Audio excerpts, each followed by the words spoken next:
put your hands together and give a warm welcome to today's guest, Jericho Jyant. There he is, friends. There he is. Out here living. What is going on, Jericho Jyant? Thank you so much for being here. How are you doing today? I'm doing great. Thank you for having me. Absolutely. Now, we, as a community, Friday, we were listening to some of your songs, and we did notice your latest single, which, I I'm very open-minded about things, and I'm all about pushing boundaries. And I think that, I commend people who start pushing back against this whole censorship thing, basically, where you can't say this, you can't say that, you can't say this. Now, that doesn't mean I want to go out and say the F word or the N word or anything like that. But I do have something about people telling you what you can and can't say, especially as a podcaster, as an artist, as a musician.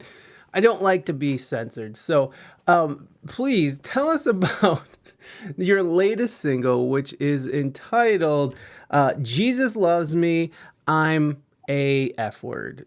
Please indulge us.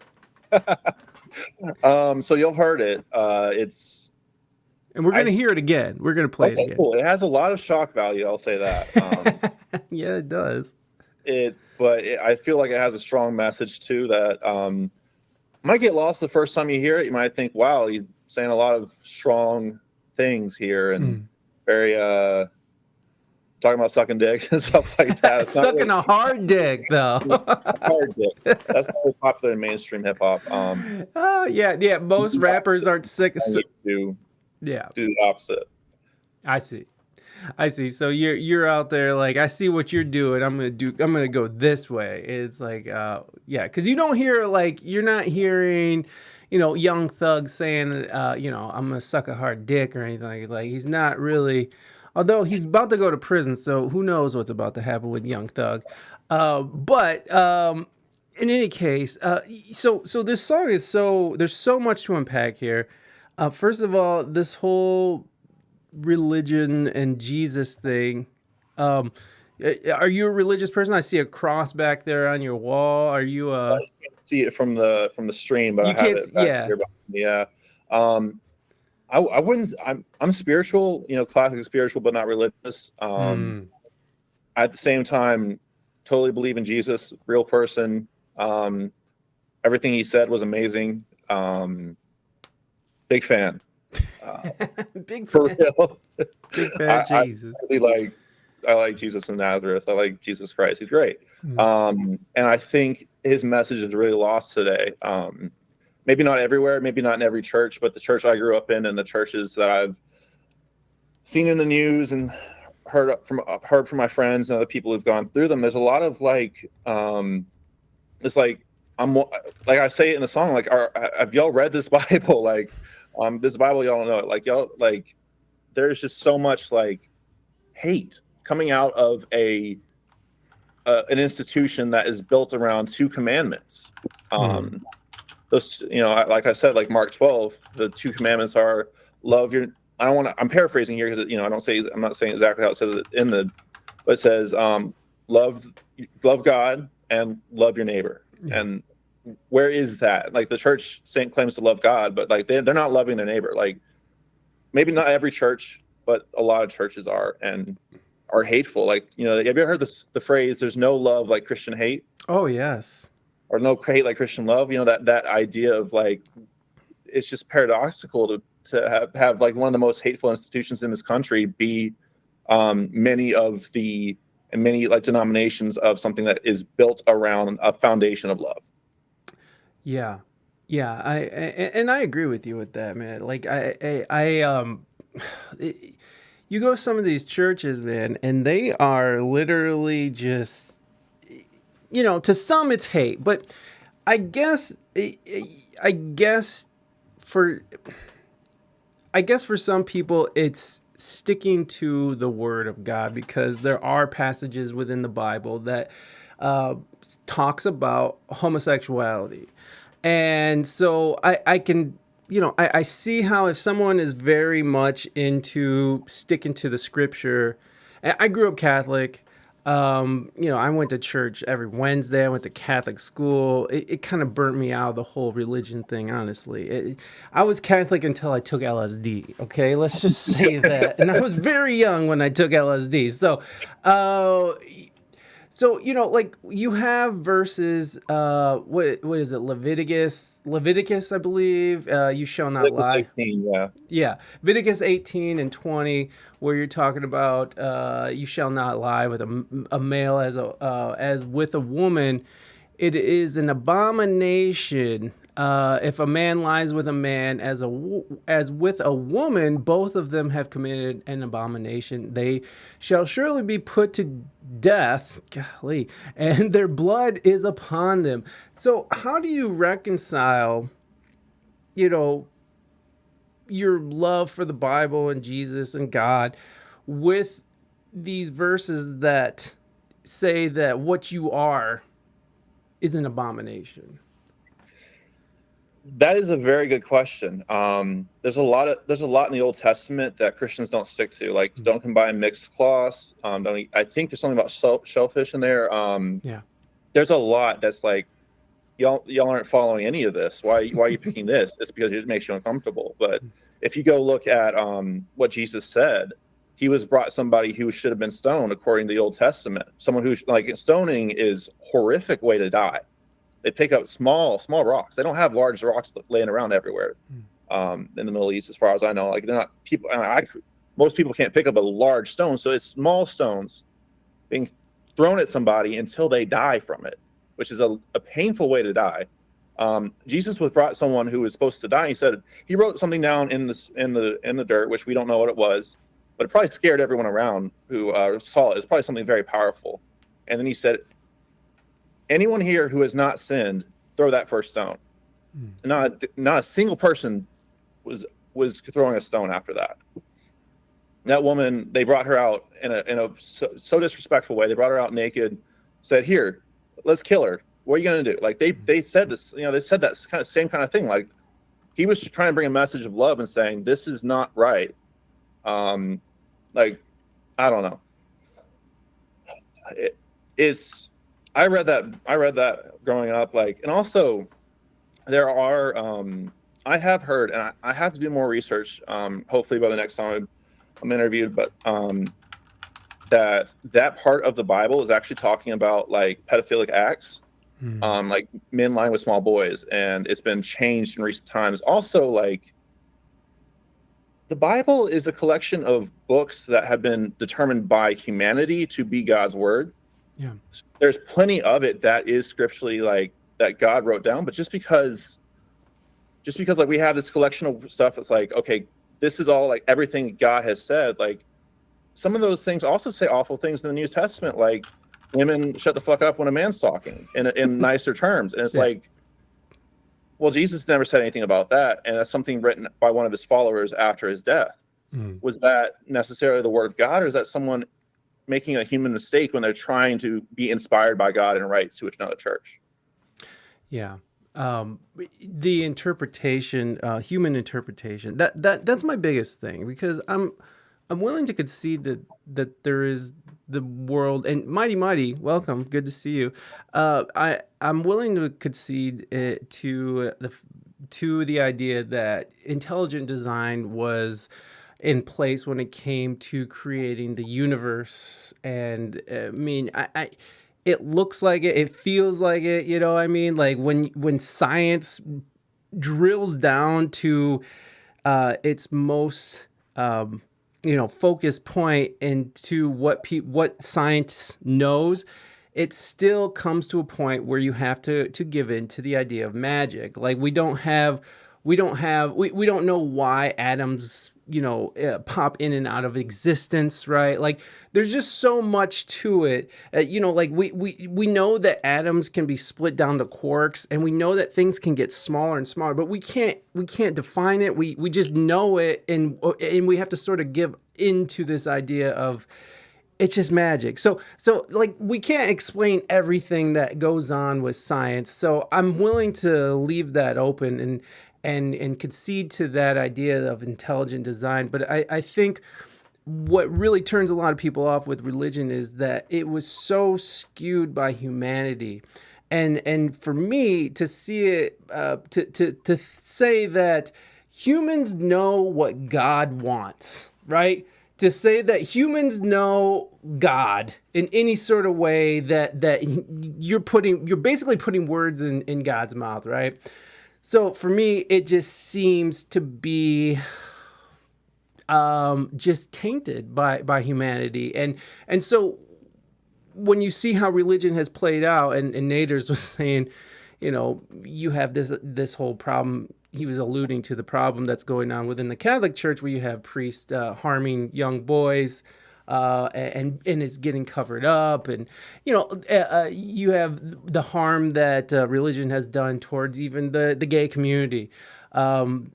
And even in some religions against different races and stuff. So you see how it's sort of skewed by humanity, and to me it just ruins it for me, right? Like I don't like the idea that gays are an abomination. Why would God make some abominations if we're all God's children? How is gay people abominations, right? Like that doesn't even make fucking sense. Like, so to me, it just reeks of a human touch. Like some dude was like, you know what? Women shouldn't say shit. They should keep their fucking mouth shut. Gays are abominations. Like, like you can't eat pork on Fridays. It all just seems like a form of control, and that's how I see it. And I think that a lot of people have it. So it's interesting that you being part of the LGBTQ community, as someone who is embracing the idea of religion, and especially Jesus, and especially in the LGBT community, it just seems like religion is so just awful, right? It's just like it's the worst form of oppression. So it's interesting. What made you want to, stick with something that so many in those religions find you to be, an abomination? What made you want to stick with it? So that's an interesting question. What made me stick with religion? Grew up, like I probably said by now, in a church that I didn't like, and made me atheist. That's how it happened to me. What didn't you like about the church? I don't want to hate too much on this particular church. A lot of good people in it, but just like what they preached was not particularly.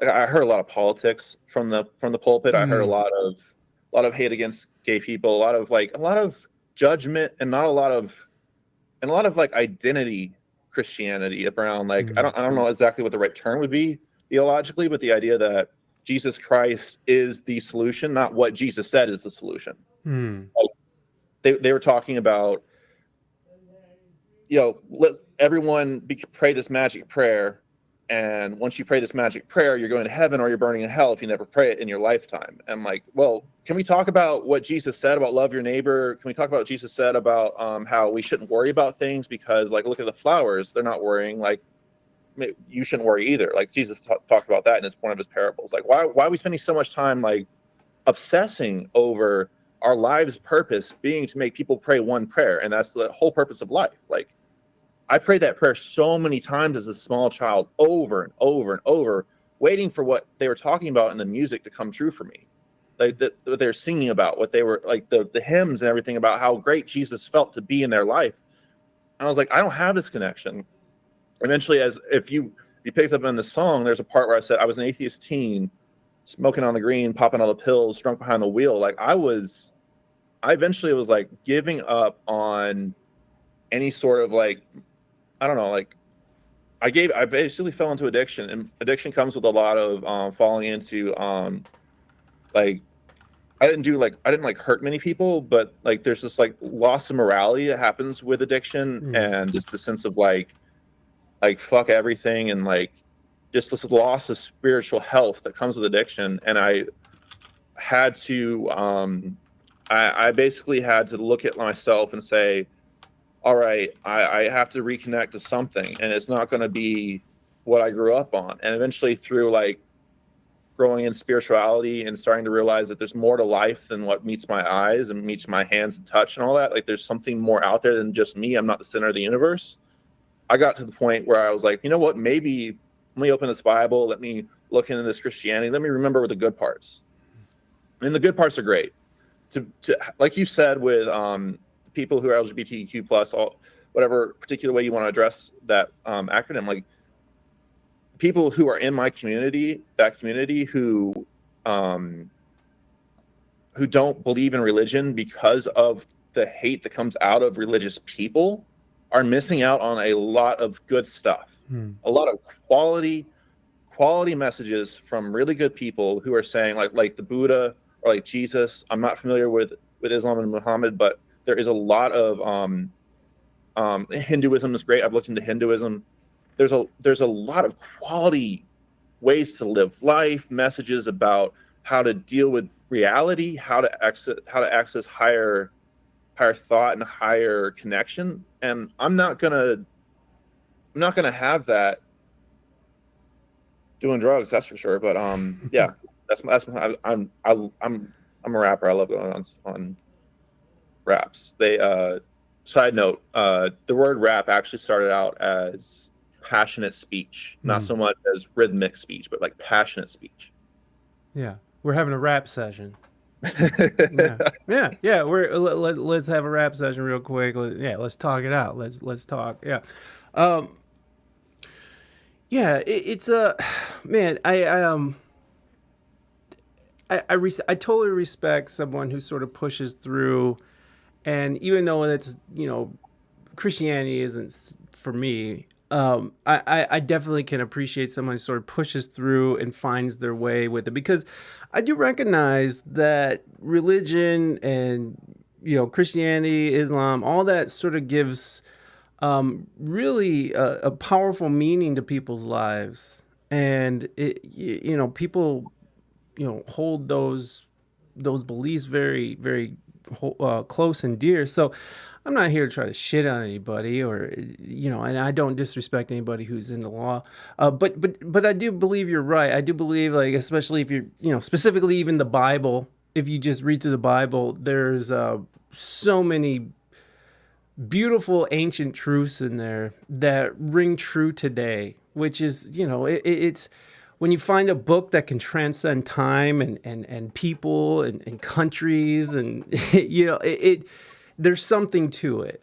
And for people to just sort of push it away and say there's nothing but hate in there, I think you're right. They are missing out on stuff, or at least for them, you know what I mean? Or for possibly, it's a possibility that they're missing out on something more, and that brings happiness to their life.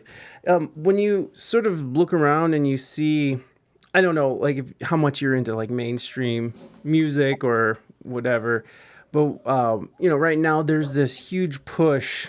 You're seeing, especially in hip hop, which is very weird to me, because it was very much rock and roll that sort of did it. But when you're seeing sort of this invoking of demonic images, like Travis Scott, for instance, like I think last year or maybe a couple years ago, he did a Astro World thing where the themes were all demons and people ended up getting crushed to death. It was a whole thing that happened.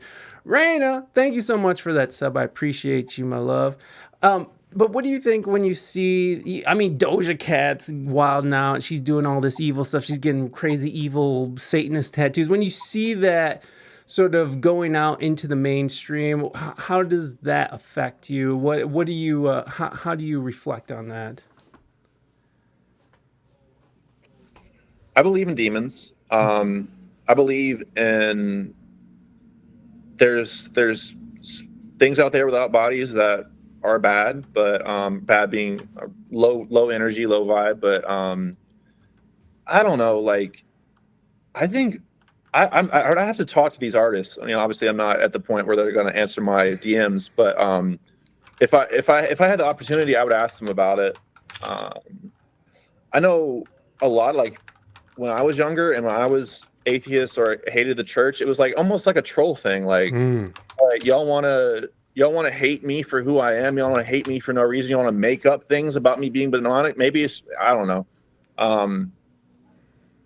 Like I've listened to Doja Cat's latest single, or I think it's her latest single, "Paint the Town Red." It's like I said what I said. Like, "Paint the Town Red." She's like, it's almost to me it doesn't sound like she's like invoking. Like I've heard songs that invoke like demonic names and like say like "fuck your god" and like stuff like that. I've heard those songs. Yeah.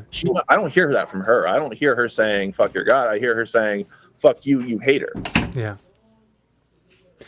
Yeah, and I see that too, right? Like even when you think back to acts like Black Sabbath or what the hell, Highway to Hell. yeah, AC/DC, right? Like all these bands, Marilyn Manson, Alice Cooper, all these bands that sort of have went through that phase of their career. It does feel like a middle finger to the establishment because we are this country, especially in America. We are still kind of, based on religious principles, right? One nation under God, and all of that stuff. So we do have that as sort of what we are here, but it's but it does seem like it does seem like there's more and more information that's sort of coming out, especially with the internet. When you see these, like, I don't know, when you hear about especially Hollywood and they're like weird satanic rituals that go on, and it does seem like there is something to it. But I do think that a lot of it's just sort of rebellion. I mean, It's a lot of rebellion. And a side note, I know, yeah, it is the current. It's on the money and everything. One nation under God, but our motto, what we were founded on, is out of many one, like unity. And it's like what you're saying about like these bands that are so rebellious. Like, I don't know, rebellion sells. yeah. Like Eminem came out and he helped me so much with his songs, like embarrass their parents to listen to Elvis. I'm like, oh, yeah, they're still listening to Elvis. Like, I am, like, he was so angry and so like, screw the establishment, fuck the establishment. I was like, all right, like I am sick of the establishment. And I don't know. I think it helps people. I think all music is at some level trying to communicate how someone feels, communicate something that can be done through simple written word and communication through just talking. Like when you add all those vibrations in there and just kind of like communicate a lot more, like I use it. I have a song called Medicine about how hip hop is my medicine. I use it to manage my mental health on maybe not like as a strong level, but it definitely gets me through the day. And like without it, if I go somewhere and I can't listen to music for a few days, I start to itch a little bit. I'm like, this is uncomfortable. So, I mean, teenagers need to rebel. AC/DC might have been that for a lot of people. Grown-ups get tired of having to deal with, adults get tired of having to deal with their whatever establishment they're under. Like, there is a good reason to be angry sometimes, and it's healthy to process that through music rather than lashing out at the people around you.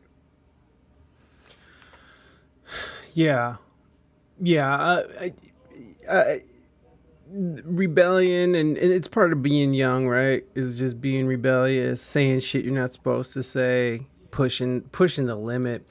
But so you're completely sober? That's Clean and sober. Clean, sober. Okay, because we had someone who was wondering if you were still smoking weed or anything, but I understand, man. I understand. I was drinking and drugging throughout my whole 20s, and then I just had to stop everything. Now I still smoke weed and I'll drink every once in a great while, but like, I mean, I can't. It's just that at some point you have to sort of. I'm about to finish my 20s completely sober. Like a few months in, again when I was 20, and then it's going to end with in January of next year as 10 years. Wow, that's great. See, I love it that I love it when young people can get a hold on it before it becomes such an ingrained and embedded part of your life. Like that's what sucked is that I'm still somebody who is they think it's interesting that you're a sober rapper. Uh, Robbie said, a sober rapper, interesting. We got Eminem, we got Macklemore. Who else is sober? I know there's other ones. Mac Miller? No, I'm just kidding. I know. Mac Miller is. Well, he's dead from drugs. Yeah, I love Mac Miller. He's great. He's great. Absolutely fantastic. Let's see. Sober rappers. Let's just Google it. See what comes up. Vince Staples, Joe Budden. Vince Staples is sober. Nice. Rappers who are sober. Here's XXL. They're probably a bunch of older cats who've gone through the ringer, which is fine. You can be older and get sober. Let's see. Some of them today's big, like Lil Wayne, Kid Cudi, among others, a bunch of their. Yeah, we know. We don't need all that. Tyler, the Creator, is sober. Oh, cool. That's awesome. Toozy, I don't know who that is. Vince Staples, Kendrick Lamar is sober. That makes sense to me. Big Sean. Imagine why I don't. I mean, he talks about imagine why I don't smoke now. Imagine if your first blunt had you foaming out the mouth. I actually had a friend who hit a blunt and he was a singer and it fucked his voice up for the rest of the night. But it sounded good because it was reggae, so he just started going. So it was whatever. Anyways, Big Sean is sober. Nicki Minaj is sober. Really? I'm a huge fan of Nicki Minaj. Big Sean has his Detroit 2 album has some really cool stuff about like holistic medicine and like, both of those are really great rappers. It's cool that they're sober. I respect it, man. T Grizzly, 50 Cent is sober. Yo Gotti, Gucci Mane. That's interesting because Macklemore and Eminem are like very vocal about their sobriety. But I didn't realize all these rappers I'm a huge fan of are sober. That's right. Eminem went through like treatment and all that stuff. Yeah, I forgot about that. The album named Recovery. Yeah, right. There's he made a whole album on it. Yeah, there's something about sobriety I think that nothing can ever touch.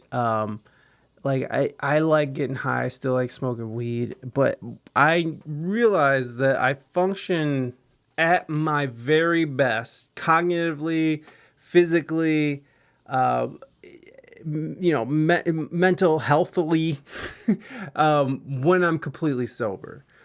And it's interesting to see other people who like you party with when you're in your 20s and then in their 30s they're still partying, and then I'm 40, so like I know people who are in their 40s still fucking just going hard, like just hard. Like I don't understand. Like I don't know, man. But would you agree with that sentiment that you feel like you operate at your best as a sober person, or do you think that there was some qualities about like maybe getting high and writing lyrics that were very helpful for you?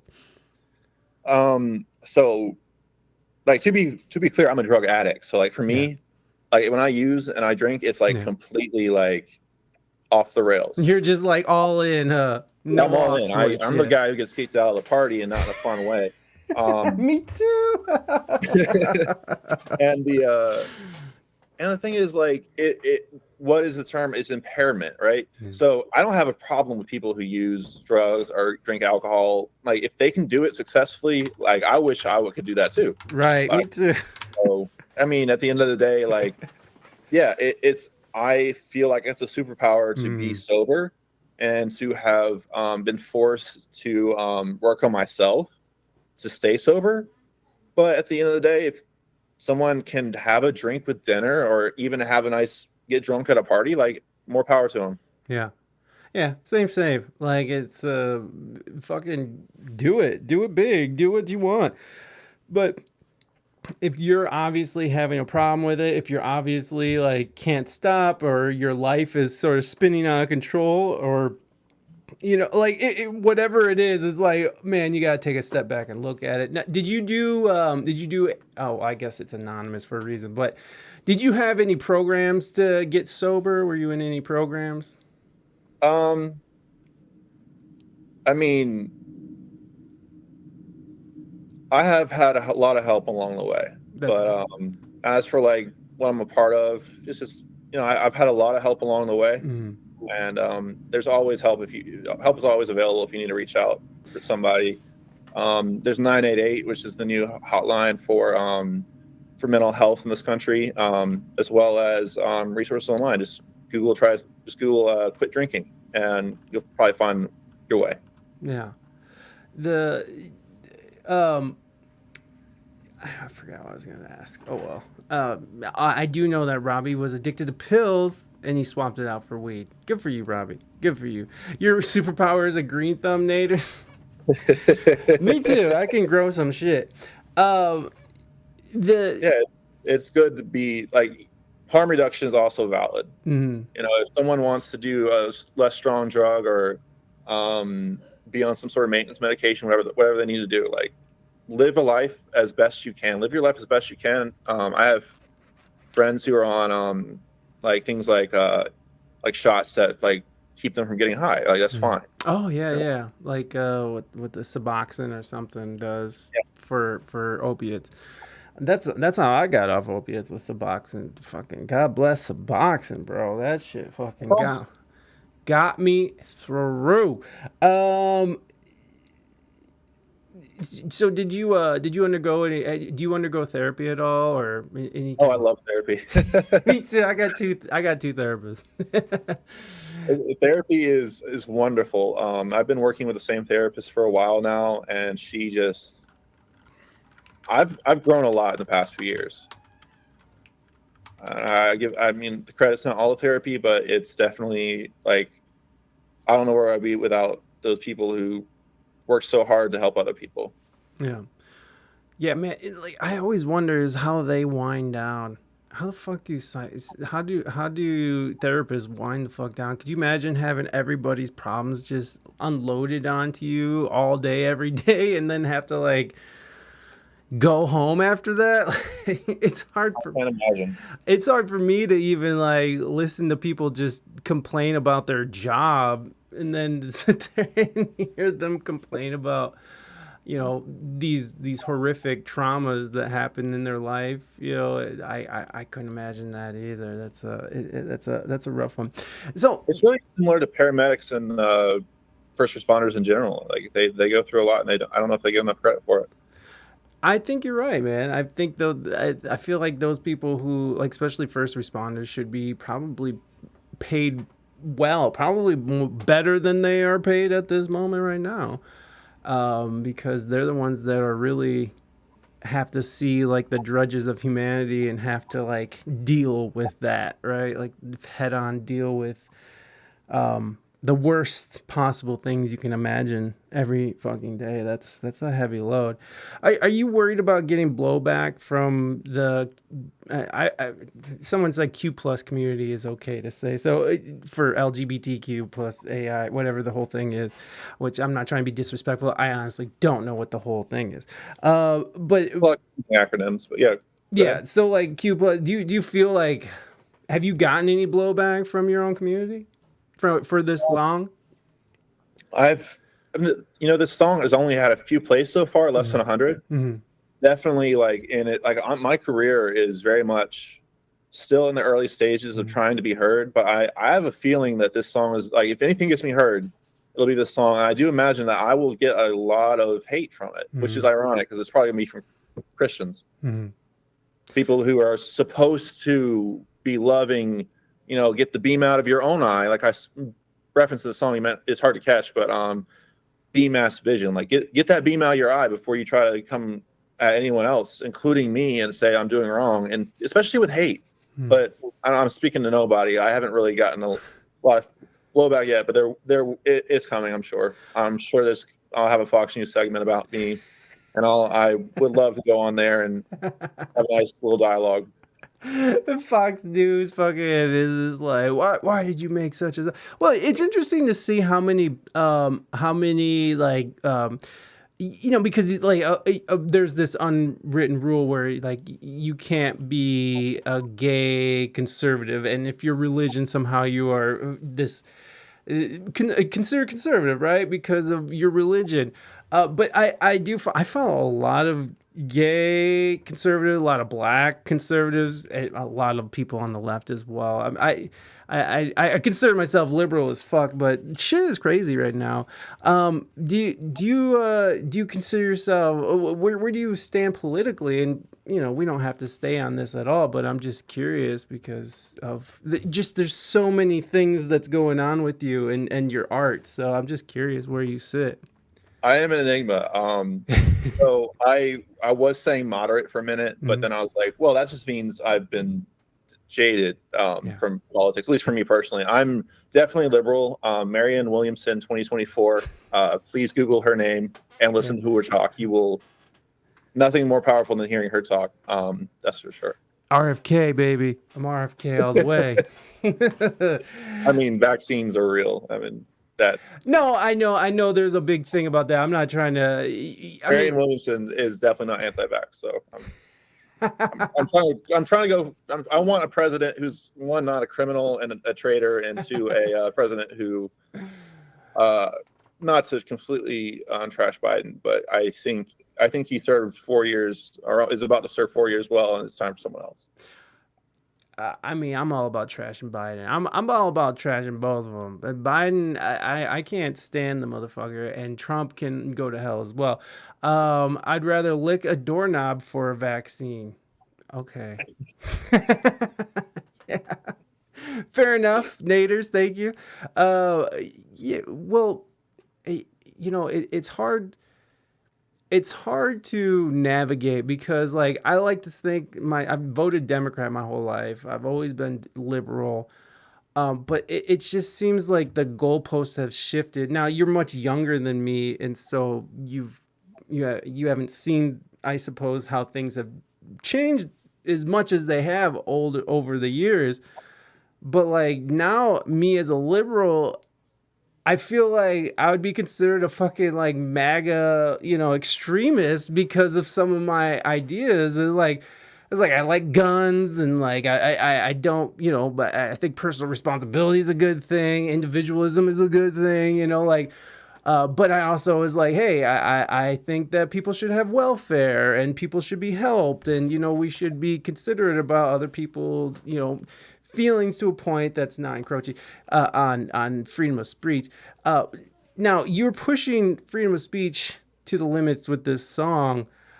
Do you feel like it would be right for someone to sort of cancel this song because of the content or even because of the F word that's in the title?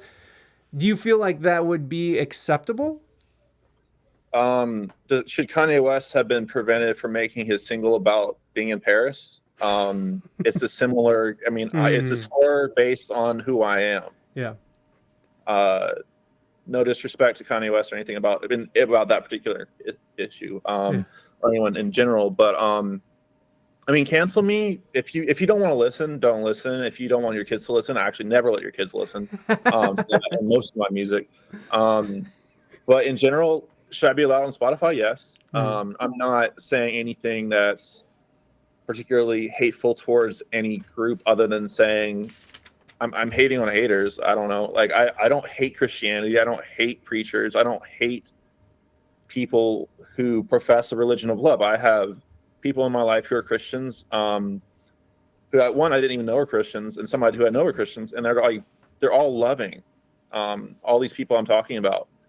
I'm not out here trying to. It's not hate speech. Let me put it that way. So I don't think I should be canceled. I mean, I don't know. I don't really believe in canceling. I believe in boycotting. Yeah. Because like the idea is like canceling is permanently shutting someone off from access to the public eye. I'd say, as best I understand it, like boycotting is saying fix what you're doing, and then maybe we can talk. Yeah. if you were to get hate or canceled by your own community, the Q plus community, would that be hurtful to you, or would that be would you be surprised by that, or would you not be surprised? What would your reaction be? It would be a surprise. Mm. I have a fan. It's been a fan since 2018, but back when my music was horrible. I respect that fan, and they've always been supportive. And they told me that I'm not going to give their identity out, but they just told me that they are both LGBTQ plus and Q plus, and is an interesting way to put it. Q plus, I like that. Mm. And Christian, and they recently became Christian. I'm like, okay, and they like the song. I'm like, okay, so there is at least one other person who feels like me out there. Um, so there's got to be other people like that who are either allies or in the community and also want to have a little bit of love from Jesus in their life. Yeah. When you see like these because it does seem like there seems to be some sort of infighting within the Q plus community, because you have lesbians who look at, trans women as, like, they're saying it like straight out. Like, no, you're not a woman. Why are you trying to take away my womanhood? And as a lesbian, or even gay men, they're what are they calling women? What do they call? It's the birth givers with a bonus hole. Like, and if you sort of step out of line with that, you end up getting canceled. What is your thoughts on how sort of the infighting that's going on in your community? That's a good question. So it may not be obvious. It's not obvious from the song, but if you listen to my other music, they can be talking about women. Yeah. I'm bisexual. There's a lot of bi erasure and a lot of biphobia out there, Mhm. including in the LGBTQ plus community. And that's where I can speak to personally.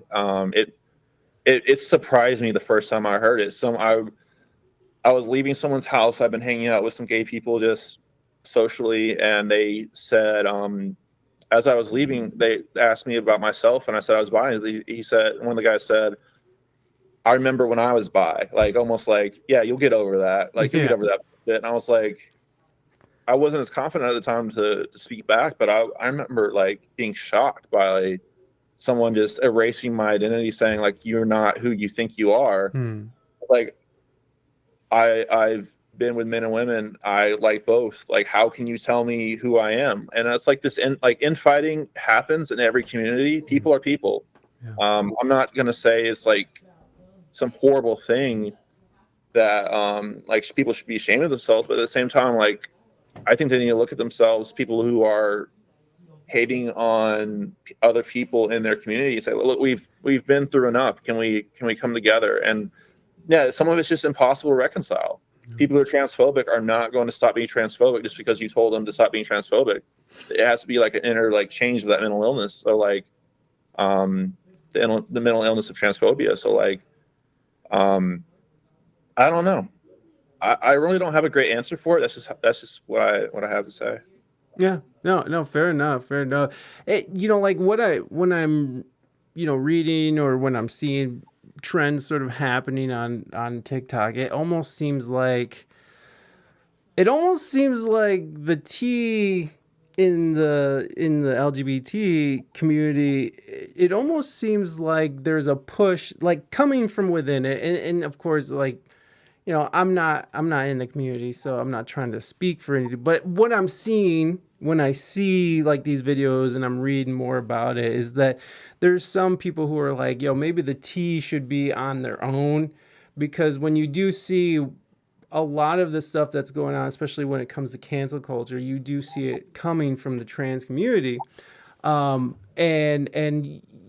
again, with the infighting and with trans people trying to cancel lesbians or gay men or any stuff like that, and whereas these lesbians and gay men feel like their identity is being minimalized to sort of to make the trans community feel more comfortable. So I don't know. It does seem like there's some people there's a push to sort of push themselves away from the trans community. But I don't know, like you said, people are people, and to sit here and think that everyone's gonna agree is sort of a dream.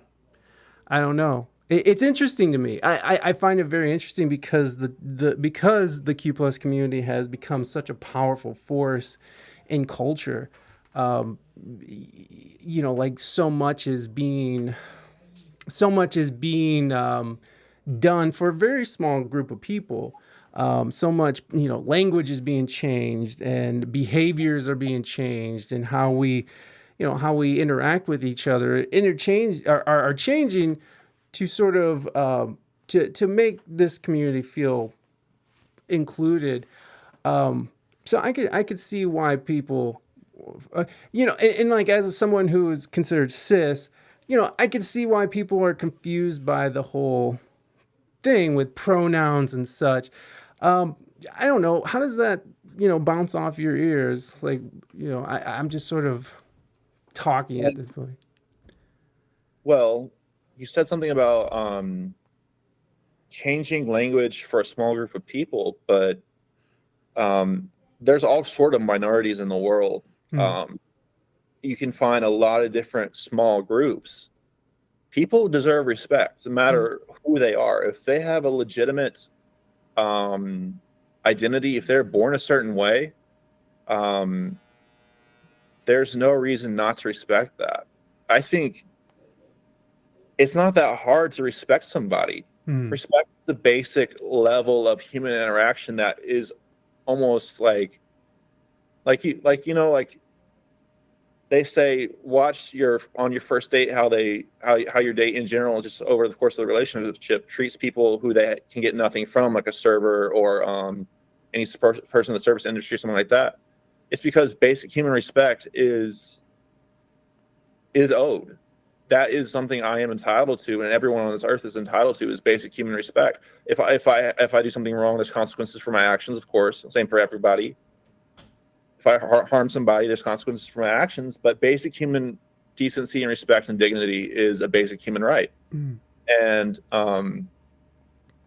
just because people have gotten away with disrespect for a long time, either through ignorance in the sense of like not literally not knowing that they are doing it, through just invisibility caused by the years and years and years, like all throughout human history, almost of this kind of hiding in the shadows, this unfortunate hiding in the shadows that people in the community have to go through, um, caused by that. Um, Now people know. There's no excuse not to know what's up. And if you don't know, find out. Google search, find out how to be respectful. And if that's too much, then figure out why you don't want to respect people. Some people just don't want to respect people, and I can't force them to respect anybody. We all have free will. Hmm. Yeah. Um, it just seems it feels like, and I'm, by the way, I'm with you with that. Like, I mean, it's no sweat off my sack if someone wants to be called a they them or z her z's or whatever it is, right? um I don't mind that. That's not a big deal to me. Just give me a little, just give me a little room to fuck up a little, because it's gonna happen, right? Yes. Of Right. course. It's gonna happen. I constantly am fucking up, and I'm glad we got a chat here who will keep me in the straight and narrow, because like I'm older. I'm middle aged now, and I come from a generation where we were completely disrespectful to everybody all the time. And even when you look at the movies from the early 2000s or the 90s, it's like, how often is the F word being dropped? How often is minorities the first one to die, right? Like, it's just there's a lot. I came from a transitional culture, or time period. So, but yeah, it's there's no, I don't mind that. It's no big deal to me. I don't care. Like, I don't care if people want to get their kids transitioned. Like, that's not my business. Honestly, I look at it more like, it's really not my business. I don't really give a shit. Whether or not, you're not doing that to my kids, so it's not really what I don't care. Um, let's see. Robbie was saying that people think it's a phase being pan or bi. Um, yeah, we didn't even know about pan growing up. Yeah, yeah. Well, I think pan is kind of a newer thing. A lot of this is new for a lot of people, I think, and I think that's where this confusion is coming in. We're seeing like right now, like Santana. Santana was just saying like a man's a man, a woman a woman, right? And he got people came after him. You're seeing like what Paul Stanley from Kiss said something similar. You're seeing all these older folks who are coming out and being like, what is this? I don't get it. You know, I understand that. I understand where they're coming from because I'm still in the generation where, again, it was a transitional period. I didn't grow up completely with the internet, right? Like I didn't have that. We still had rotary phones when I was a kid. So I think what we need to do is sort of give people some space to sort of understand what's happening instead of automatically going in and canceling people and silencing people and telling people what they can and can't say. And which you know, there's certain words that I don't think people should be out there saying, but they say it anyways. Those people, whatever. I don't know what to do with those people who want to just constantly say those terrible things. But I do think that, like Santana, I don't think Santana hates, you know, the trans community, right? I think he just doesn't know what the fuck's going on. I don't think these people hate anyone. Um, what was it? Oh, the guy from Twisted Sister. What the fuck is his name? I can't remember, but he always wore dresses, always all this stuff, and then he ended up getting canceled for saying something about the trans community, even though he was somebody who was like, you know, in it, right, just dressing in dresses. And now I don't know if that's because of his identity or if it was just him shock value, but still, I don't know. What do you think? Do you think that this whole idea of like canceling people as soon as they make a mistake? I know you said you're not really down with canceling, but like, do you think when people make mistakes, they should be sort of ostracized, or how do you feel about that? Or do you think that we should be given a little grace as we transition into this new, I don't know, new time that we're living in? I'll say just for my personally, I believe in boycotting. I believe in educating and teaching. If someone wants to not listen to somebody because of what they've said, that's on them. That's their right. And it's like, you know, I'm not the person who decides that, but I will say, all have sinned and fallen short of the glory of God. In other words, everyone fucks up. Yeah. There's a difference between willful hate and ignorance. I think ignorance is exhausting for the community, for every community that has to deal with it. It's exhausting.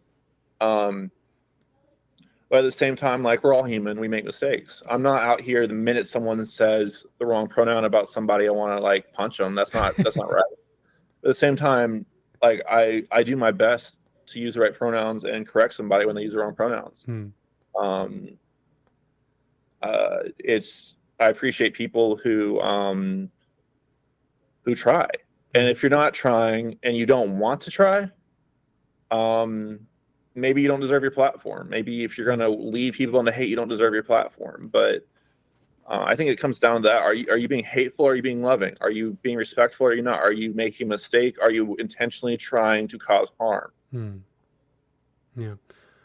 Yeah, I mean, it's interesting because you're seeing this really big movement, and it, you know, people are of course lumping all this in with the right, but you're seeing like artists like, is his name Tom McDonald? Do you know what I'm talking about? Is he? I know exactly what you're talking about. You got people like that. You got, you know, like Jason Aldean just came out with a song where he's not talking about like LGBTQ, but he was talking about like Antifa and stuff like that. There seems to be like this big movement that's happening now where like you have these random underground rappers or singers who are like Tom McDonald, who just sort of come out of nowhere because they're sort of starting to speak to this particular side of people who have a particular ideology, where I think it's we're exhausted. I'm not trying to put myself in that group, but I think coming from their point of view, it's like we're exhausted from being told what we can do, what we can't do. You know, you're limiting freedom of speech, limiting freedom of expression to sort of appease this a certain group. I think people are sick of it, and I don't think most people hate anybody in particular. I just think that people don't like, as Americans, we are rebellious by nature. That's how we are formed, and I think that we don't like to be told what to do. Um, have you noticed that? What is your thoughts on that? The you know, like, because you're getting these people are going number one on billboards who you never heard of, who are speaking about like woke culture, who are speaking out against sort of this censorship of words that offend people. What's your thoughts on that? Because I don't think everybody who's buying those songs or supporting those artists are these hateful bigots who want, all, gay people or all black people dead or anything like that. I think you just got a group of frustrated people, but what's your thoughts on it? I can go outside of where I live. It's I live pretty. I'm in the heart of Atlanta. Hmm. I can go outside and say anything I want, as loud as I want. If I'm not disturbing the peace, if I'm not like getting people's faces, I'm just yelling, or even just saying it out loud. I can say whatever I want. There is no law in this country against hate speech that I'm aware of. There's fighting words, but that's different. But like,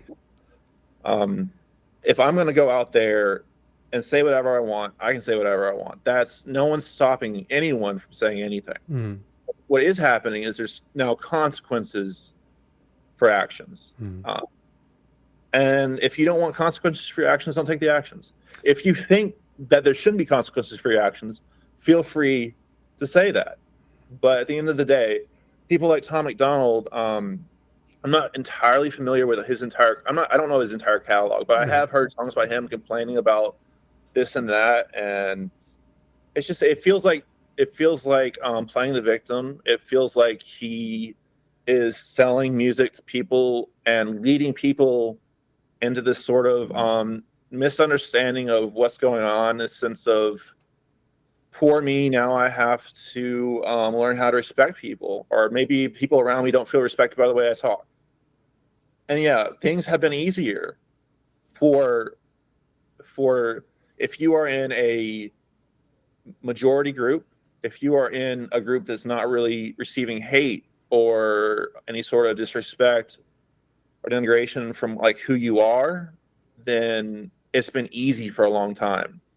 And if it's not as easy to be you because you have been taught and ingrained in you that speaking a certain way is okay, even though it makes other people uncomfortable, feel disrespected, and are harmed, and that's making you uncomfortable, I'm sorry, but things are changing. People are starting to wake up to the fact, well, culture, people are starting to realize that there's people who look like me harm, people who have privileges like me have harmed, and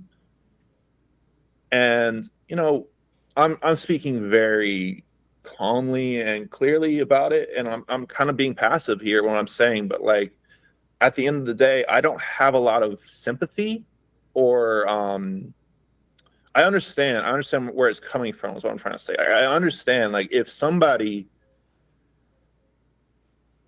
has had just this free reign to speak a certain way, and then they're taught by everyone around them that's the way you speak, and then they don't get to do that anymore, it feels a little uncomfortable. It feels a little frustrating, but things change all the time. Like, humans have to change to survive. And not just, I'm not saying in the sense of like in this case, but like we have to change to respect each other.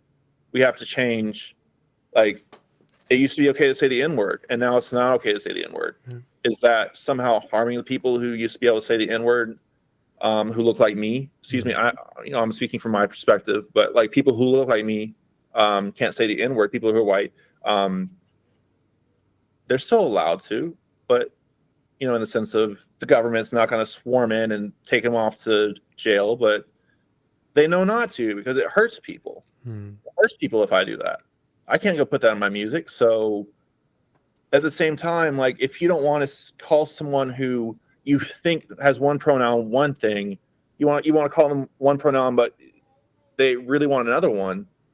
That's not really like the same as living in that experience of being the person who needs that change from you. I don't know. Does that make any sense? Yeah, yeah, no, I see what you're saying. It's like you're not um get with the times. Get with the Yep. times, and if you can't get with the times, then it's like don't be surprised when everybody's mad at you because you decided that you're gonna, call she a him, or whatever the case may be. And I get that, and that makes sense to me. I think for me personally, in my own opinion, I think a lot of this discourse is, I think it's well deserved, right? And we do need to have these conversations. I think my biggest gripe is like, a lot of people don't want to have the conversation. They'll shut the conversation down, or, and that's what cancel culture is, right? Is they're shutting down the conversation. Whereas like, if we want people to think differently, then I don't think telling them to shut the fuck up and go away forever is the way to change minds. It's having discussions. And I think that's the biggest problem for me is like we're not having this conversation. This ideology is over here and this ideology is over there, and there's just nothing we can do to sort of bridge the gap there. And I think that's dangerous as a country, especially like the United States. But I also think that it leaves us open um, to be taken advantage of by the powers that be. I also think that yeah, us arguing with each other, us arguing with our neighbor, makes it easier for governments and their corporate masters to sort of create these policies that we're not even paying attention to. And because we're so busy yelling at each other for pronouns and stuff, or microaggressions, or whatever the situation is. Again, I'm not saying we shouldn't have these conversations because I think it's important, and I think people's feelings are valid. But on both sides, people need to be open to have conversations, because when you have a united nation, right? Like when you have people who are united, who might not disagree, but like we're still American and we still love each other. We still love the country that we're in. It's harder to, take advantage of that people than someone who's divide and conquer, basically. There's always going to be issues. Social issues have always been used that way, as far as I understand. Yeah. Yeah, the Nazis, As right? divided as they think they are.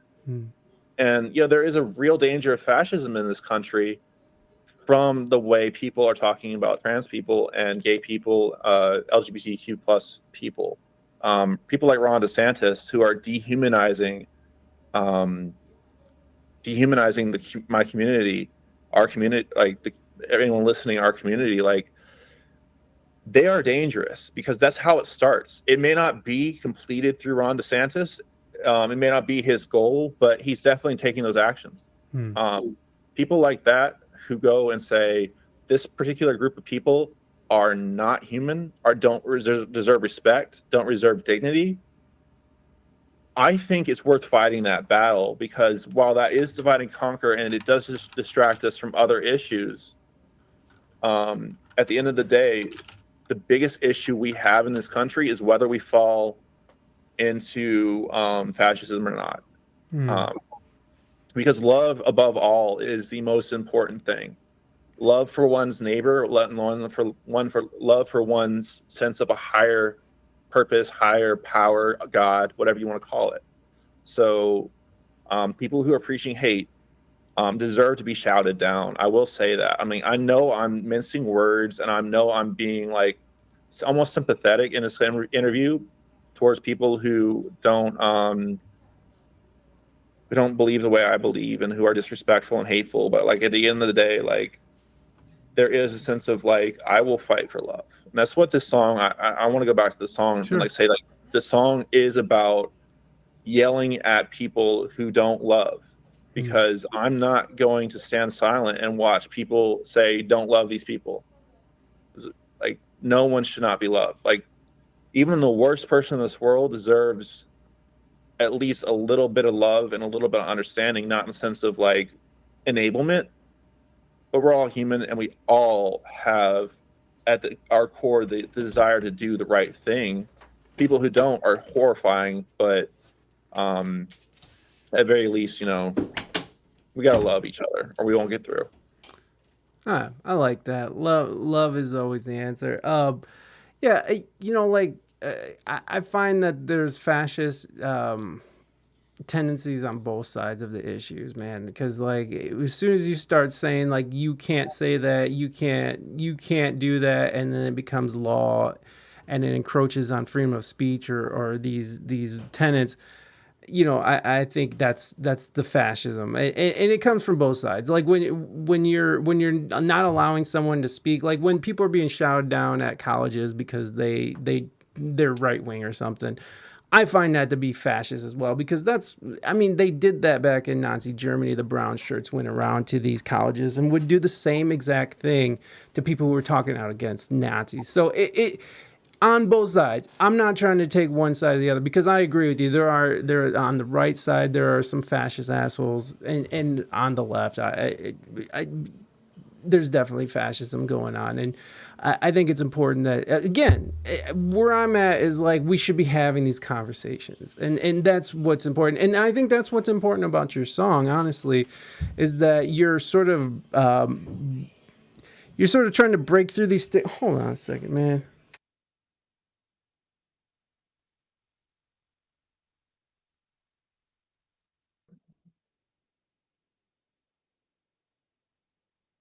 Sorry, we only have one bathroom, so my family's just been coming in and fucking going to the bathroom and making noise and shit. So my apologies.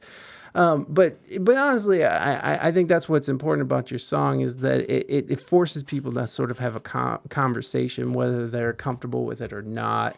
And I think that's perfect.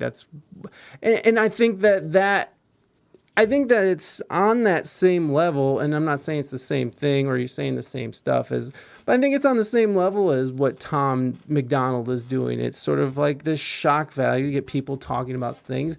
It's going to upset certain people. It's going to upset, but it's also going to make people talk, right? So it's sort of this interesting thing that's been going on. I mean, especially with music lately, is like it's a shock value with a political connotation, but it forces people it forces the culture to have a conversation, and I think that's what's beautiful about art. That's not what art has to be, but I think that's a beautiful thing about art is that you could sort of force this conversation onto people, whether or not they're ready or whether or not they want to have the conversation. Fuck you, here it comes. It's happening. Please, if you want to respond. Yeah, you said something about I will say my favorite TV show is Blue Bloods. It's a show about a conservative family, a lot of family values, a lot of police officers, a lot of stuff like that. I'm not sure if you're familiar, Mm-mm. but the family it focuses a lot on the family itself. It has an idealized view of the police force, I'm sure, Hmm. but in New York City, but um, the family values in that show are very conservative, but they are quality. Like I can respect a conservative person who wants to have a healthy conservative view. I think conservatism in this country has been poisoned. I think there are, like you said, though I don't fully agree with everything you said, I think it is possible to take liberalism as known in this country to an extreme. I know people have talked about wanting to burn the place down in the name of being liberal. Well, they have burned stuff down, right? Yeah, and people do that. Yeah, and Antifa has burnt down government places, government police stations. They've done all that, but so has the right. I do want to say that the right has done things as well. So I'm not trying to take every time that's happened, that's wrong. I'm just saying, like there is possibly extreme both ways. I think there is a balance there. I don't know a lot about Antifa. I can't really speak to it. Oh, that's fine. They're the anti-fascists, right? They're like during the BLM protests and riots during 2020, like especially in the summer, there was a lot of people. There was a lot of masked people in black who were, breaking shit and setting fires and throwing Molotov cocktails and such. And then, of course, January 6th, the invasion of the Capitol. So, again, both sides have a tendency towards violence. And Well, I, people have a yes. tendency towards lashing out when they get angry. Yeah. And sometimes that anger is valid, and sometimes it needs to be heard. Like, I really want to get this quote right. Basically, we need like positive, healthy change has to be allowed, or else violent revolution happens. Right. I don't want violent revolution. I never want that. Me Uh, neither. Yeah. I don't want to have to like walk outside and worry that someone's going to shoot me or I have to shoot at somebody. That's horrible. No Yeah. one wants war. Like we've seen what happened in Ukraine and what's continuing to happen in Ukraine. Yeah. Um, what if you haven't, go watch some live images of what war actually is. People who are on, I see it mostly on the conservative side. I'm sure it happens on the other side, but like people call for war all the time, and it's civil war all the time. Like Yes. I don't want to Yes. go outside and shoot my neighbor. Yes. Why would I ever want to do that? I hear that from conservatives all the time. It's like, we should just be so. It's like, are you serious? Are you seriously want to put your family on the line? Like everything on the line because like you just can't get along with that person who thinks differently than you. Like that, it's ridiculous. Yeah, I'm sorry. It's a fucking zoo in the studio right now. Just people are walking around. Well, I will I say didn't say anything. it's not coming through the mic, so It's my fault. I keep bringing attention to it, but it's annoying. It distracts me. It distracts me. They don't give a fuck. They don't care. So so you're a producer as well? Did you produce these beats or? ish. No, this was the beat of, I don't know everything you played before the start. I didn't see the album art, but not the songs. Oh, okay. Actual names, but the producer for Jesus Loves Me is, at least my version of it, is Black Lions Beats out of Russia. Okay. They didn't. I mean, to be fair, and speaking very clearly here, they did not have anything to do with the content of the song. Okay. They had nothing to do with the content of the song. They sold it to me in the marketplace, and honestly, They just had the beats going. I got you. Who's the guy that's Pratt? His face gives off Pratt vibes. Oh, my wife thinks you look like Chris Pratt. I've gotten that before. Chris Pratt, Chris Pratt is very religious. What's interesting about Chris Pratt is that he's very conservative and he's very religious, and he exists in Hollywood as like such a mega star. It's really interesting to see that because when you think of Hollywood, you don't think of conservatives, right? Like, I mean, I think of like Clint Eastwood or something, right? Like he's this old school conservative. But like to see Chris Pratt flourish as a conservative is interesting to me, since Hollywood and the arts community tends to lean so left. But you do produce beats. I do. Okay. Majority of the songs. There's not a lot of songs on my most recent album, but I believe four of the four of the seven songs, if I could do numbers, on there are produced by me. Nice. Hey, how long have you been doing production? I started in 2013 when I started to rap and everything, but I've only recently gotten really into it recently. Mhm. In the past maybe 2 or 3 years. Yeah. That's cool. What's your DAW of choice? Ableton Live. Ableton, man. You know what? I love Ableton. I had to switch over to Logic because I got a Mac, but and I had access to Logic, but I really liked Ableton too. I really like how it allows a good steady workflow. What do you like about Ableton? What I like about Ableton, No, it's a tool that works for me. I can't really. I'm not gonna say it's better than another doll. I will say, it makes sense to me. I like how it has that the you can switch between like putting together just loops that kind of loop together and go over and over. It's a great way to make a beat, and you turn it into an arrangement into a song. It's a great doll. It's made very well. Is high quality. I have a friend who's a producer, 4X Beat / 4X King. He's actually produced a song I featured on, but also with him rapping on it. He is an incredible producer. He uses Logic. Everyone has their own preference, you know. Yeah, I agree. It's just like whatever works for you is what works for you.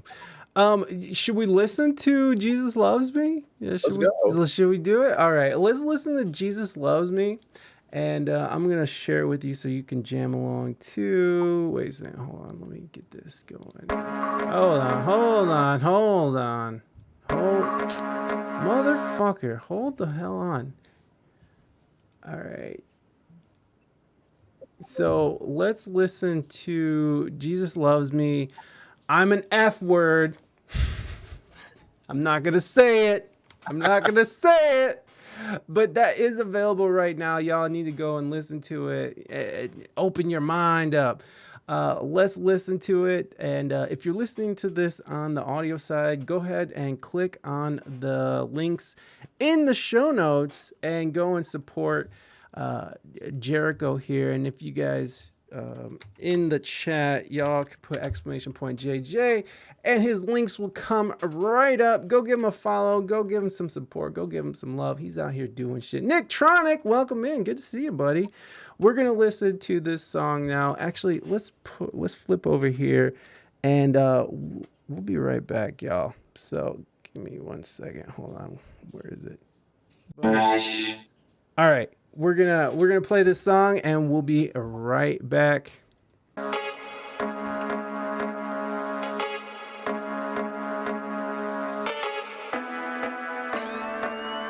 I'm starting to get mad, I'm starting to get sick. Let me tell you something, yeah, trying to suck a hard dick. All the haters gonna be mad cause they homophobic. I'm a proud fucking fag, I don't give a shit.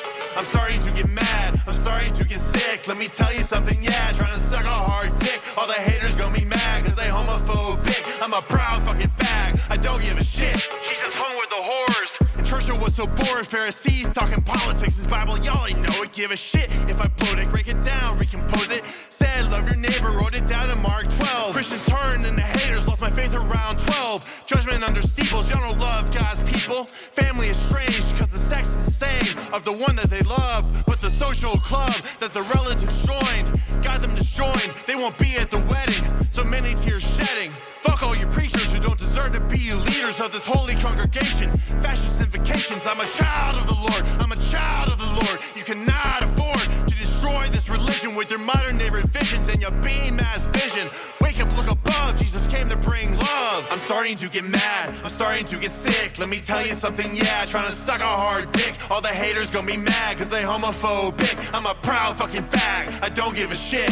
I'm starting to get mad, I'm starting to get sick. Let me tell you something, yeah, trying to suck a hard dick. All the haters gonna be mad cause they homophobic. I'm a proud fucking fag, I don't give a shit. I was an atheist teen, smoking on the green, popping all the pills, drunk behind the wheel. God didn't give a shit, he didn't love me a bit. So I was flicking my bick, doing drugs with the click, burned my life to the ground. Then I came back around, had to heal my spirit. The word God, I feared it, but I didn't want to die. So I had to open an eye and see the truth. Now I say it in the booth, I'm a being of light, here to brighten the night, here to work on my soul, here to warm up the cold heart in my chest, and put hate to rest, and love everyone, no matter what they have done, no matter who you love, you were cherished above, you mean something to him, don't have to feel like you're dim, I like my gospel of cursing, Sunday no churching, I'ma stay home, and read this Bible alone. I'm starting to get mad, I'm starting to get sick. Let me tell you something, yeah, trying to suck a hard dick. All the haters gonna be mad cause they homophobic. I'm a proud fucking fag, I don't give a shit.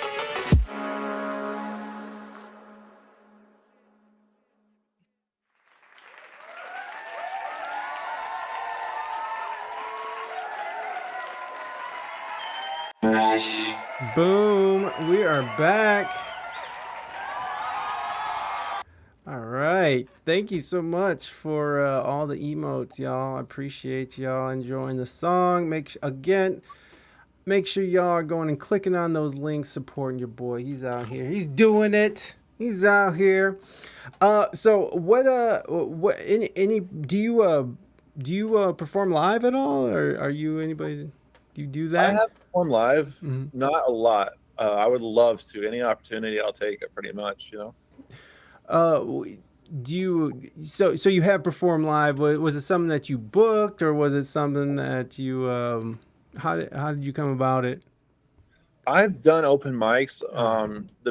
The best memory I have of performing was at a show a friend put together called Life Without Shackles. It was to support a recovery clubhouse, and I actually wrote my most recent album, like the lead single "She Missed It All." We produced and recorded it the next day after that show, based on that show. Oh, And so the lyrics of it are very much like based on like how like it involves like how do I put this, rejection, romantic rejection, and I also talk about my experience later on the album. It was intoxicating being on that stage. Almost like there are probably 50 to 60 people in the crowd, just eating up the music. They had most of them hadn't heard it before, and they were just like they were cheering and dancing, and I was having a wonderful time. It's very much something I want to do. I have definitely want to do that again. well, I mean, living in a city like Atlanta, you have definitely there's room to venues and stuff. There's a great music scene down there, so you shouldn't have any problems with finding some stage time. Do you have a day job that you are willing to talk about? What's your day job? My day job is I'm a software engineer at Google. Oh shit. Okay. Okay. Dang. Okay. Atlanta. I didn't know they invaded Atlanta too. Right on. There's an office in Atlanta. Okay. Okay. Do you like your job? I love my job. I've wanted to work there since I was about 10 years old. Wow. That's really cool. And now do you go to the office or you work from home?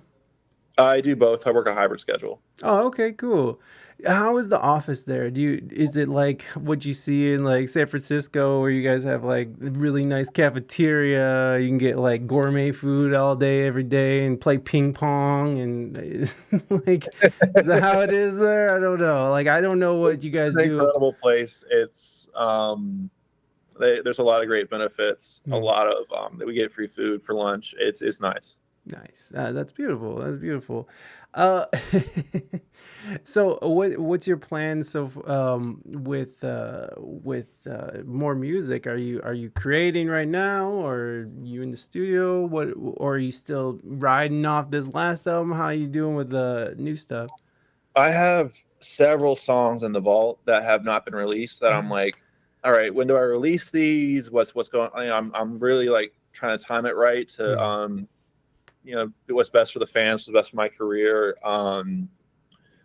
I haven't produced or made any music since Jesus Loves Me, since I made that song. But it's just one of those things. My inspiration is very, and like the drive to make music is random, I would say. And I know it's probably coming from something or like somewhere, something is driving it. But for me, sometimes I sit down and I'm like, I'm making a song today, and it's just like I get like a few words written down, and I'm like, I got nothing. But sometimes, like for example, with Jesus Loves Me, I'm actually sitting at the desk where at my mixing desk, at my studio desk. I literally was just like, I'm feeling it. Let's go. And I found that beat, and I started writing. I started writing some words down, and then I rhymed hard dick. I was like, and it flew out from there. Like it was just like poured out of me, just typing furiously. Recorded both takes, and then I went to thing is like I usually, like most of my music is recorded on this mic right here that I have. You can't see it on the stream, but like I record most of it here. But I went to 2 different studios trying to get the perfect take of that, and I eventually went to Bravo Ocean Studios here in Atlanta. Amazing place. I absolutely loved it. Had a great experience. Vlad was an incredible engineer, very professional, very skilled. The mastering engineer, I didn't meet him, but he definitely did a good job. And yeah. Okay. The the the inspiration, like, I'm sorry, I wasn't laughing at you. I was just laughing that you wrote like "suck a hard dick," and then it just came pouring. I love that "suck a hard dick" was your jump off point for the song. It's just amazing, just that whole idea. But yeah, I mean, it's interesting. So sometimes writing can be laborious. Would you say that? I hate writing. I hate writing lyrics, and not in the sense of I don't want to. I always write. I've never used a ghostwriter, and I never will. Not even like on English assignments when I was a kid, but like someone would try to help me with something like, oh, I'm gonna do it my way. But it's just hard. It is hard to write quality rap lyrics for me. I can't freestyle with anything, and I always write. So like, I'm so grateful when I sit down to write and something comes out and it's just easy. And I'm like, let's go, let's get this recorded. And sometimes it's just really hard, but I don't particularly hate it. It's just, it is the hardest part about rapping is the writing for me. I could see that. I could see that. I mean, oh, man, but maybe you just need to come up with different like sexual things, and that'll be your jump off point from now on. Suck a hard dick. Just like rapping about eating pussy is the other go. Whatever. Eating wet ass pussy. All right, jump off point. just see if I can come out with the next swap. Oh my god. Hard like a duck. Don't give a fuck. There you go, Robbie. Hey. Speaking of Atlanta, Matt Suarez. I don't know what they were saying, but they're being silly. Matt Suarez, who is Atlanta, a transfer to Atlanta recently. So hey Matt, I hope you're doing well, buddy. Jericho is Atlanta local too. So hey, ducks can be mean. That's hard as fuck. Yeah. The ducks in Piedmont Park are vicious. You don't want to mess with those. Those are hard ducks, baby. Hard. Oh yeah. What have you lived in Georgia and Atlanta your whole life? I've lived in Georgia almost my entire life, a little bit here and there, left a little bit, but in general, I've lived all throughout the metro area of Atlanta. And now I live in Atlanta. I'm moving into a different part of the city, but it's still going to be inside the perimeter. Hell yeah. No, Atlanta is I hear it's nice. I've never been there, but I talk to a lot of people from that area, musicians and stuff.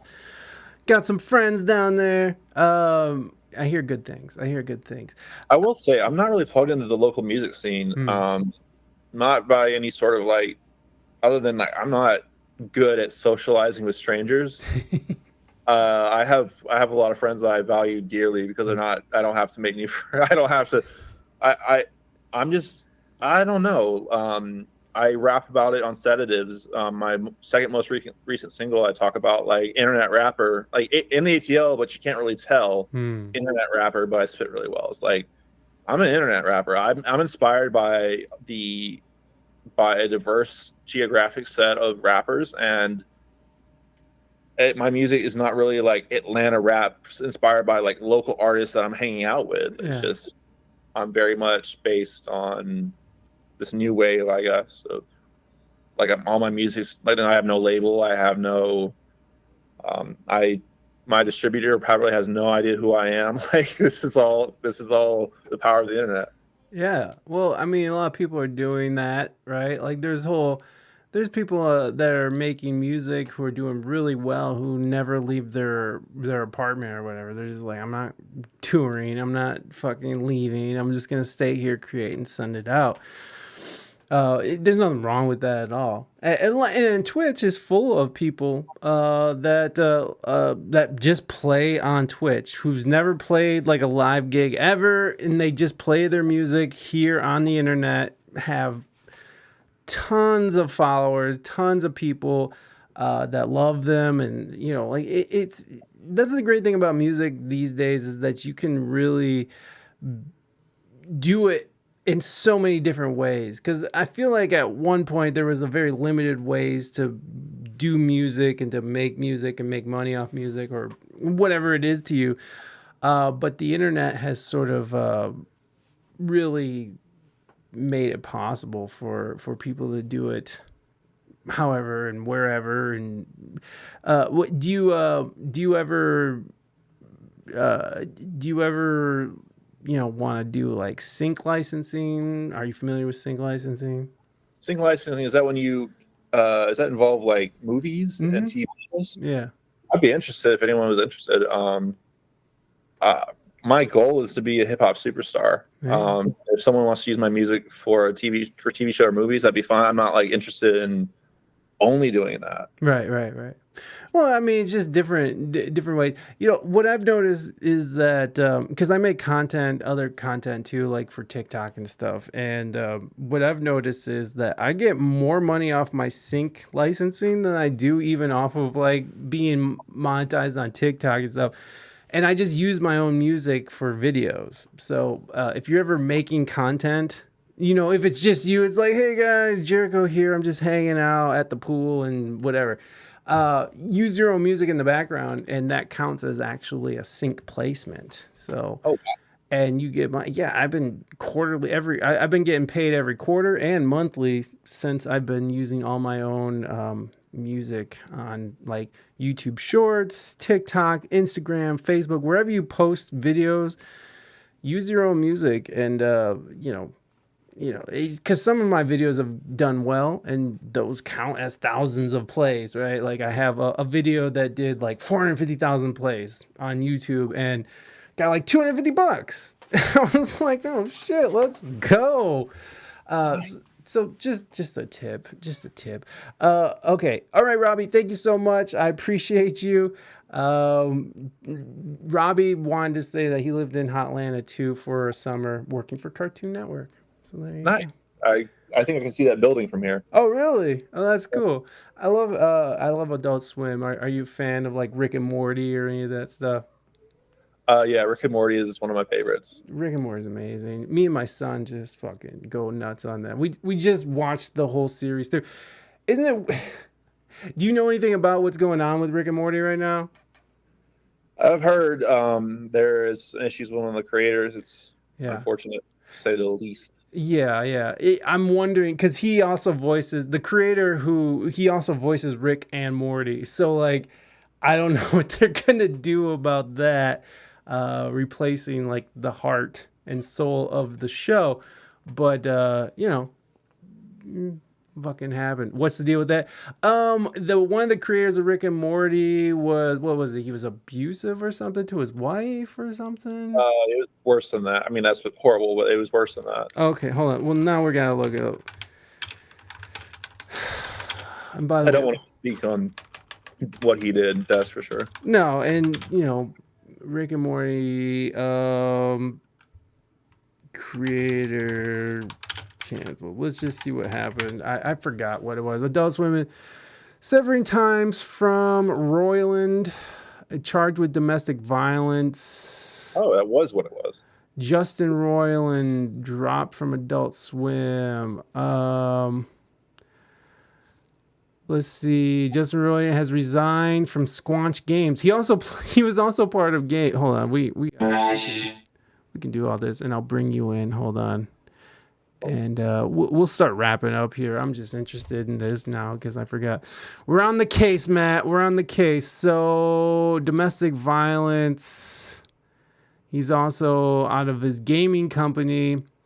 Roiland was charged in Orange County, California, with one felony count of domestic battery with corporal injury and one felony count of false imprisonment by menace, violence, fraud, or deceit. He pleaded not guilty in 2020 and appeared in court Thursday, January 13, 2023 for a pretrial hearing. A trial date has not been set. He is due for another pretrial hearing in April 27th. So yeah, it looks like he was. Why I was careful. I heard something incredibly different. What'd you mean? Let's just say I'm not gonna say it. Yeah, that's crazy right there. Oh, child predator. Oh, there it is. That's the rumor I heard. I don't know. Google even heard it. Whoa. The truth here. I'm not gonna slander or. I feel you're being responsible, which is nice. I am not responsible. I am one to just start throwing around shit. He's a fucking pedophile. I knew it. No, I don't know. Faces felony abuse charges. Rick and Morty, who is charged with domestic violence. Yeah. Among a new round of accusations, Roiland once paraded a high-profile porn star through the Rick and Morty writers' room, openly discussed threesomes, and was involved in at least one instance of alleged sexual harassment during the show's third season. Notably, its first with female writers. He has also been estranged from Dan Harmon, with whom he created Rick and Morty for multiple seasons of the show. The 42-year-old Roiland was, until recently, okay, we know that. Roiland also has show, we know that. Sources who worked when Rick and Morty say their conditions, okay. An early season begun noxious presence in the writer's room when he bothered to show up at all. Okay, so basically, Nate's back. Naders is back. Yeah, so wow. So it's possible that there was also some diddling going on. So man, that sucks. That sucks because that show is so good. It's such a fantastic show. I'm wondering what season 7's going to look like. I don't even know what they're gonna do about that. Very sad times. Now we're coming to a close of our wonderful discussion we had. What is the best piece of advice you've ever gotten? Mighty, thank you for that sub. Appreciate you. Best piece of advice I've ever gotten. What comes to mind is something from Drake's lyrics. Let's go. And it's not. I will say, like, all due respect to Drake, and I'm not trying to steal his advice here, but it was his mother told him never take advice. He says that in one of his songs, and he later says, "I always said he mentions something his dad told him. He says, but I always said my mother had the greatest advice, which was to never take advice." Oh, okay. Well, there you go. The advice is not to take advice. Okay. So Matt wants to know if Justin Roiland of the show of Rick and Morty was to be back on the show, would you boycott it? Huh. That's a good question. That puts me on the spot. I don't know. Say the right words or else you're canceled. I know, right? I don't know. I like Rick and Morty. I don't want to support a show if he's going and doing those things, continue to do those things. I don't know. I'd have to see how the situation played out.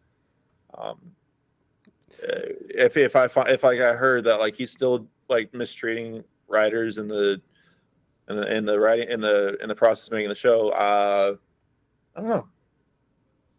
Honestly, like speaking from like an honest place, I might still watch the show. I might not. It really depends on like what I hear and what's happening. I have been. I do have some information coming in right now. It looks like the woke council has rejected your answer, and Jericho Jyant is now canceled. Everybody, it was a nice ride while it lasted, but Jericho, you've been canceled. There you go. That's sad. The woke council has spoken. We don't question the woke council. We respect what they have to say. How dare you assume Pickle Rick's identity? Oh, they're dropping Pickle Ricks. Jericho, thank you so much for coming on the show. I appreciate you being open and honest about your art and about your feelings on everything. So I definitely appreciate it. And thank you for the advice of no advice. And I think it's about time for me to start eating edibles. So, and to say goodbye. So, Jericho, thank you so much for coming on the show. Everybody, please. Shit, that's not what I meant to do. Oh, everybody, put your hands together for today's guest. Thank you so much, Jericho. Everybody, Jericho Jyant. Go follow him. Go do stuff. Jericho, thank you so much for being here. You have a great rest of your day, sir.